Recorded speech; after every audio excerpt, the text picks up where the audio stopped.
As per this question, दो small identical dipoles हैं। ये रहा हमारा ए बी, दिस वन ऊपर की तरफ एक्ट कर रहा है because dipole moment is always from negative to positive. And दूसरा है सी डी, ये रहा वो dipole, again negative to positive act करता है तो इस तरफ। और दोनों डायपोल्स के बीच का एंगल हमें दिया है 120। पहले सवाल में हमसे पूछा हुआ है कि resultant dipole moment of this combination कितना होगा। दोनों का डायपोल मोमेंट P दे रखा है, so P1 is equal to P2 is equal to P given है, और इसका रिजल्टेंट यानी कि नेट डायपोल मोमेंट हमें फाइंड आउट करना है। चलिए सॉल्व कर लेते हैं। याद कीजिए, दो वेक्टर्स का रिजल्टेंट निकाला जाता था by using this formula which was a square plus b square plus 2ab cos theta. Replace कीजिए values, p net is equal to हो जाएगा रूट ऑफ, पहला वेक्टर है p तो p स्क्वायर, दूसरा भी है p तो p square, 2 into p into p into cos of 120। cos 120 की वैल्यू होती है -1/2, so this is going to be p square plus p square 2p square, और ये प्लस का 2p स्क्वायर इंटू हो जाएगा माइनस का 1/2।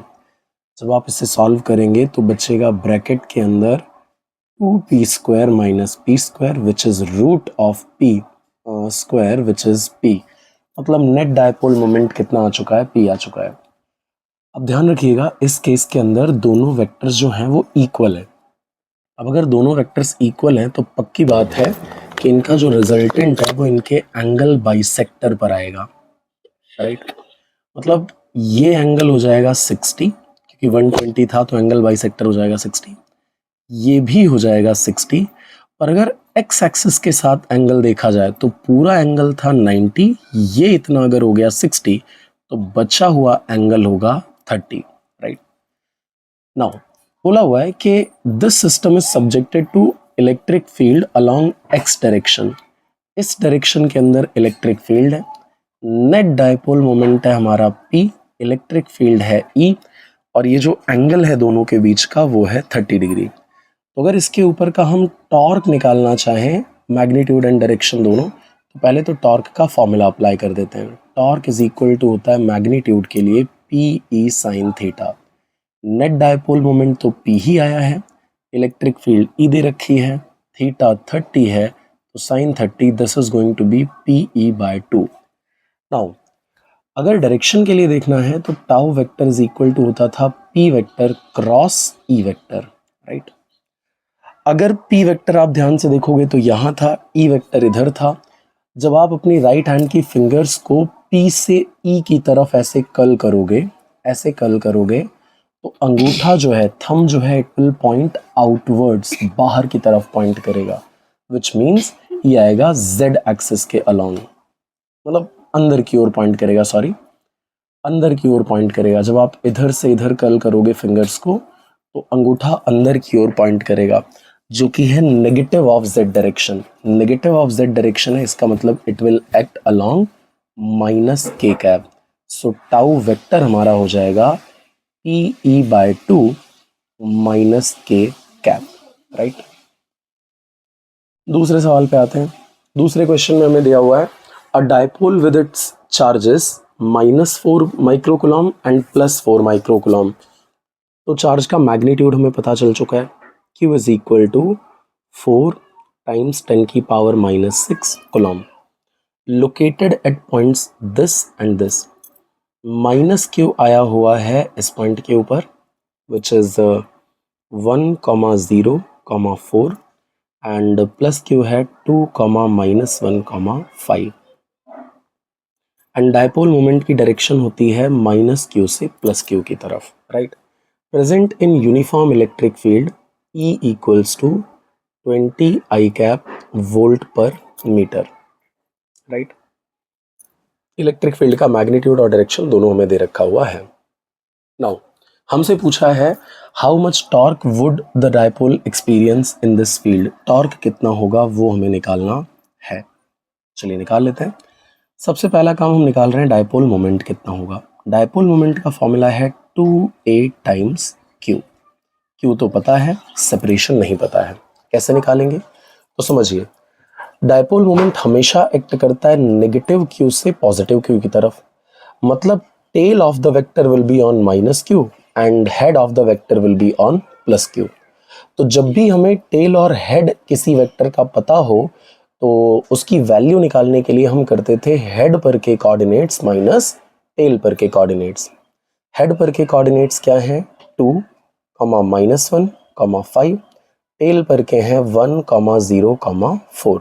We can write this as 2 minus 1 which is 1, -1 minus 0 which is -1 and 5 minus 4 which is 1। और इसको अगर हम आई जे के फॉर्म में लिखें तो it will be I cap minus J cap plus K cap. 2a मिल चुका है। सो ये हो जाएगा हमारा, ठीक है, तो ये हो जाएगा हमारा आई cap minus J cap plus K cap, और क्यू तो हमें दे ही रखा है, वैल्यू बाद में यूज कर लेंगे, राइट। अब पी वेक्टर है हमारे पास, ई वेक्टर है हमारे पास, टॉर्क का फॉर्मूला था P vector cross E vector, right. P vector की वैल्यू बाद में रखेंगे, ई वेक्टर की वैल्यू बाद में रखेंगे, लेकिन पहले हमने बना लिया हुआ है अपना मैट्रिसेस बाय यूजिंग विच हम इस क्रॉस प्रोडक्ट को सॉल्व करने वाले हैं।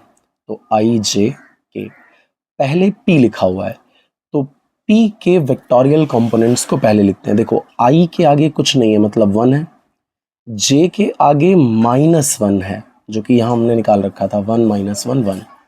के की वैल्यू भी 1 है, और इलेक्ट्रिक फील्ड थी अलोंग एक्स एक्सेस ओनली, तो यहाँ आएगा 20, यहाँ आएगा 0, यहाँ आएगा 0, और आगे हमने लिख दिया है क्यू। अरे यार, ये जो क्यू था पी का उसको बाहर हमने लिख दिया क्योंकि वो स्केलर क्वांटिटी है, तो उसे मैट्रिसेस के अंदर रख के सॉल्व करने का कोई सेंस बनता नहीं है। चलिए अब लगाते हैं अपना रूल। पहले हमने लिखा आई कैप और फिर ये वाली पूरी लाइन को भूल गए, इसको और इसको छोड़ दिया। इन दोनों को मल्टीप्लाई करेंगे माइनस इन दोनों को मल्टीप्लाई करेंगे तो आएगा 0 - 0, फिर आएगा माइनस का जे कैप, और फिर आप छोड़ दीजिए इसको और इसको। अब इन दोनों को मल्टीप्लाई कीजिए माइनस इन दोनों को, तो जब आप इन दोनों को मल्टीप्लाई करोगे तो 0 माइनस इन दोनों को मल्टीप्लाई करना है, रखते हैं वैल्यूज, तो ये हो गया 0 - 20 प्लस के कैप, और के कैप का वर्टिकल और हॉरिजॉन्टल पार्ट छोड़ देना है, वर्टिकल गया हॉरिजॉन्टल गया। इन दोनों को मल्टीप्लाई करेंगे तो आएगा 0, और इन दोनों को मल्टीप्लाई करेंगे तो आएगा -20, तो ये बन गया 0 - -20, 0 - -20, राइट। सॉल्व कीजिए अब इनको, तो ये बन गया हमारे पास कुछ भी नहीं क्योंकि 0 है, -20 इंटू जे कैप। अच्छा, एक चीज़ अभी इसके अंदर मल्टीप्लाई करना रही हुई है, दैट इज क्यू। तो क्यू एज इट इज, ये पूरा टर्म तो बन गया 0, माइनस माइनस हो गया प्लस, यानी 20 जे कैप, और ये भी माइनस माइनस हो गया प्लस 20 के कैप। 20 कॉमन ले लो तो ये हो गया 20 क्यू जे कैप प्लस के कैप। 20 की जगह पर 20 और क्यू की वैल्यू थी 4 इंटू 10 की पावर -6, ये आ गया i cap plus j cap. This can be written as 80 into 10 की power -6 I cap plus J cap. This is the final answer in Newton meter. Torque की वैल्यू है, आएगा न्यूटन इंटू मीटर में, right. तो ये हो जाएगा हमारा आंसर। अगले क्वेश्चन पे आते हैं, देखिएगा क्या दिया हुआ है। सवाल दिया हुआ है, an electric dipole of length 2 centimetre. Dipole की लेंथ को हम 2a से रिप्रेजेंट करते हैं, मैग्नीट्यूड दिया इसलिए 2a लिख दिया 2 सेंटीमीटर। अब बिल्कुल होशियारी करके इस 2 को इधर भेज करके a की वैल्यू निकालने की ज़रूरत नहीं है क्योंकि 2a ही हमारे लिए काम का है। तो ये हो जाएगा 2 इंटू 10 की power -2 metre, right. Now making an angle of 30 degree, a की वैल्यू हमें मिल चुकी है, with its axis making 30 degree angle with uniform electric field of 10 की power 5 newton per coulomb. Electric field दे रखी है 10 की power 5 newton per coulomb, and angle दे रखा है 30 डिग्री, और टॉर्क उसके ऊपर जो एक्ट कर रहा है it is equal to 10√3 newton times metre. हमें निकालना है कि मैग्नीट्यूड ऑफ चार्ज कितना होगा इस डायपोल के ऊपर। तो इफ़ यू रिमेंबर, टॉर्क का हमारे पास फॉर्मूला था P E sine theta. P की वैल्यू हम लिख सकते हैं 2AQ, साथ में हो गया ई साइन थीटा। 2A की वैल्यू है 2 into this, 2 into 10⁻²। Q find out करना है, E की वैल्यू है 10⁵ और साइन 30 आ जाएगा। और टॉर्क की वैल्यू दे रखी है हमें 10√3, राइट। जो कैंसिल हो रहा है उसको ख़त्म करते हैं पहले तो 10√3 इज इक्वल टू हो गया 2 into 10⁻² into Q into 10⁵ sine 30 हो गया 1/2। ये कैंसिल हुआ। 10⁻² और 10⁻+5 ये बन जाएगा 10⁻+3, और इसको हम भेज दे रहे हैं इस तरफ, राइट। तो ये बन जाएगा हमारे पास Q is equal to 10√3 divided by 10⁻3। एक 10 कैंसिल, ये बनेगा √3 इंटू 10⁻² कूलम। ये बन जाएगा हमारा फाइनल आंसर, राइट। तो इस तरीके से हम इसे सॉल्व कर सकते हैं। अगले क्वेश्चन पे आते हैं। दिया हुआ है a system of two charges QA and QB located at point this and this respectively, electric dipole moment निकालना इस सिस्टम का। देखो, तो पॉजिटिव चार्ज हमें दिया हुआ है 2.5 इंटू 10⁻⁻7 कूलम का, एंड ऑब्वियस सी बात है नेगेटिव चार्ज भी मैग्नीट्यूड वाइज इतना ही होगा, बट पोलैरिटी कैसी होगी, ऑपोजिट। पॉजिटिव चार्ज को रखा हुआ है 0 0 -15 सेंटीमीटर पे, एंड नेगेटिव चार्ज को रखा है 0 0 +15 सेंटीमीटर पे। अब इफ यू रिमेंबर, आपको ये बताया हुआ था मैंने कि जो डायपोल मोमेंट की डायरेक्शन होगी, अगर कोऑर्डिनेट्स दे रखे हैं तो यहाँ कहीं है मान लो z एक्सिस पे 0 0 +15, और यहाँ कहीं पर है 0 0 -15 सेंटीमीटर, राइट। तो यहाँ पे है पॉजिटिव चार्ज और यहाँ पे रखा हुआ है negative charge, right. Direction of the dipole moment will be from positive to negative. Vector का हेड अगर आप देखोगे तो वो निकल करके आ रहा है, ओ एक गड़बड़ हुई, पॉजिटिव चार्ज को हमने रखा हुआ था, पॉजिटिव चार्ज को हमने रखा हुआ था -15 पे, यानी यहाँ पे है प्लस, यहाँ पे है पॉजिटिव चार्ज और यहाँ पर है नेगेटिव चार्ज, राइट। नाउ अगर हम 2A निकालना चाहते हैं तो 2A निकालने के लिए क्या करना पड़ेगा, जहाँ वेक्टर का हेड आएगा माइनस जहाँ वेक्टर का टेल आएगा। तो वेक्टर का हेड अगर आप देखोगे तो आ रहा है 0 0 -15 पे, और टेल कहाँ पर आ रहा है 0 0 +15 पे, राइट। तो लिखते हैं 2A vector is equal to 0 0 -15 -0 0 15। जब आप इसे सॉल्व करोगे तो ये आ जाएगा 0 0 -15 यानी -30, आगे 0 0 तो है ही, तो 0 0 -30 सेंटीमीटर।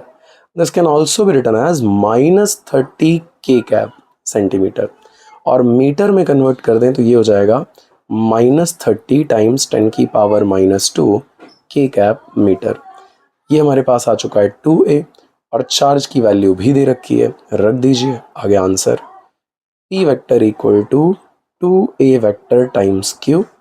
2A वेक्टर है -30 टाइम्स 10⁻² के कैप, ये के कैप को एकदम पीछे लिख देते हैं हम, और Q की वैल्यू दे रखी है 2.5 इंटू 10⁻⁻7।